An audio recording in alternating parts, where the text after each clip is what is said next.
Morning all, Fictionality here. I haven't posted a video in a few days now, but, what I've been working on has I haven't really done as much as I thought I might be able to, which is a little bit sad, but, I mean, life and also work kind of gets in the way of these things, and I suppose that's what makes it a challenge. So, this is pretty much the new additions, what I've been working on. So I've got puppy dogs here, who, they're almost done. I've got a bit more to go. I'm just going to go through and highlight the bones to make sure that that really pops. And then just, of course, the base, the new texture paints come out today, so I'll be able to try out that crackle effect and see whether or not that's going to work. I'm really hoping it does work. It all looks good from what I've seen in the White Dwarf and stuff like that, so that should make for a really nice, quite quick way of doing the bases. The other guy that I've been painting up is, of course, the Necromancer, who has been a lot of fun. Even though he was done rather quickly, it was all dry brushed for the cloak. You can see there's like a bit of a red undercloak there. I'll take his arm off so you can see a bit better. I'm still painting him in pieces so that I can get to things like that sword there. I'll try and get him in focus for you. But yeah, so the actual Necromancer is mainly painted. There's a couple of straps and the book there still to go, but yeah, it's just mainly the props. I'll need to paint the skeleton on the ground. But yeah, he's pretty close to done. He was done in like next to no time. It was only the highlights on the face and the hair that were really taking me any kind of time at all. The rest was just kind of dry brushing and experimenting a bit with the colours. But yeah, I was quite happy with that, how that worked out.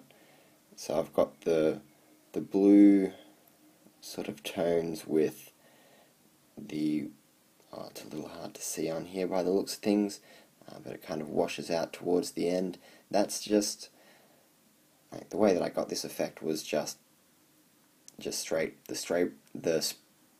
blah, once I figure out how to speak. So after spraying it black, I just got Sotek green and dry brushed that, and then I went and got myself some ratskin flesh, and then just dry brushed parts like the ends of it, so that it gives this little more weathered sort of look. And then the red was just corn red and Cadian flesh tone, just lightly dry brushed over the top of that. So I think that came out quite nicely. I was at a bit of a loss for what my secondary colour would be, because I knew that I would have this blue sort of tone everywhere on my army, but yeah, just figuring out what to do, and I ended up going with the red, and I think that worked quite well in the end, so I'm rather happy with that. I'll set him back down there, I'll put him together later. And then the last one that I've been working on is, of course, my vampire. Now, I haven't started putting together the male vampire, just because he'll take a lot more time to convert, just because I've got to do a lot to the legs and things like that, whereas this was more just a matter of green stuffing the back half of her dress, which, I mean, took a bit of time, but it was fairly straightforward to do, really. All I did was I ended up pretty much doing the exact sort of process as what I was explaining earlier. So it was just pack out the basic shape with alfoil, and then just put a layer of green stuff over the top of that, and then that'll set so that you've got a good firm surface to work with. And then I just went through and put in like extra ridges of green stuff down here and whatnot, to give it that more billowed sort of an effect. I would have liked to do a lot more to that, but I mean, I don't have a whole lot of time, and chances are I'm going to be getting another Mortis engine in the future, so I'll be able to have another crack at that. But I'm quite happy for how that turned out in the short period of time. As you can see, I haven't done anything with the feet or whatnot, because it looks like she's kind of levitating a bit, which, I mean, she's a vampire, so she's allowed to levitate.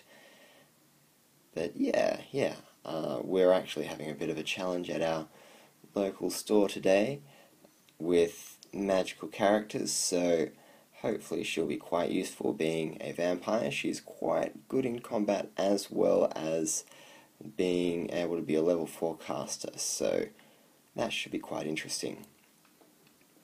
So yes, this is what I've got done today. I still have a couple of items left to assemble out of the things that I've got, but as I've been saying, this is the day that all the new stuff comes out, so I'll also be getting a new, what is it? The Restless Dead kit, which gives me a whole lot more skeletons to put together, including a couple of hex wraiths and some of the grave guard.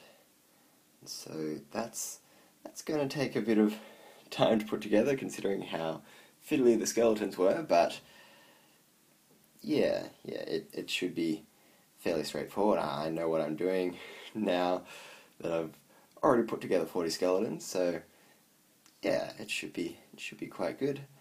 Anyway, I'll keep you posted with my progress as I keep going, so don't forget to like, subscribe, add some comments if there's anything in particular that you want me to show you how I'm doing, like green stuff or painting sorts of techniques, then just let me know.